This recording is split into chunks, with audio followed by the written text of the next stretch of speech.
Hi everybody, it's Rabbi Rosen here, and it's as always wonderful to be with you, and I hope you're enjoying the hot weather. Summertime is certainly here upon us.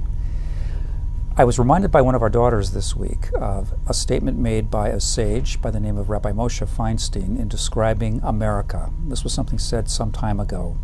He described America as Medinat Chesed, of kindness.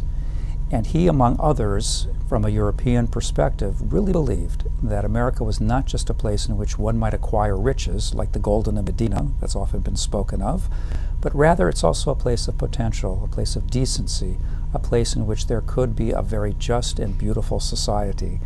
And in all of the things that we've been contending with in the last weeks, if not months and beyond that time frame, it's a fair question to ask at any point in time. Are we indeed a nation of decency, of compassion, of justice? For that really is an ongoing challenge. In the Torah reading, we find something very similar. The Gentile prophet, known as Bilam, looks upon the Israelites and makes the statement, Ma tovu ohalecha Yaakov, mishkenotecha Yisrael. How beautiful are your tents, O Jacob, and your dwelling places, O Israel. And the question is asked, what was it about that setup of tents, the array of habitations, that caused Balaam to be so praiseworthy of the Israelites? And we are told by Rashi and other commentators that there was a very beautiful and delicate balance that was created. Yes, there was a group of tents, there was a sense of community, but the tents were angled in such a way so as to preserve the modesty, the privacy, the dignity of each individual person and family so that nobody could stare into the tent of another. That is a remarkable kind of balance to create in a culture. Very often, American society is criticized, and I think appropriately so, as being a place in which we're expected to share everything.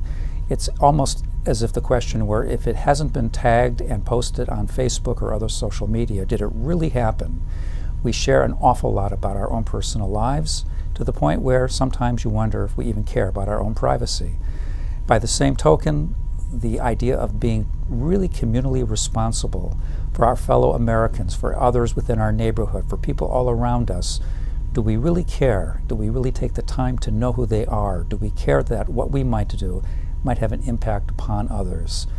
Balaam takes note of how the Israelite camp was set up and discovered that there was this nice and beautiful balance created, a community that was truly there together and at the same time sensitive to the needs of each individual.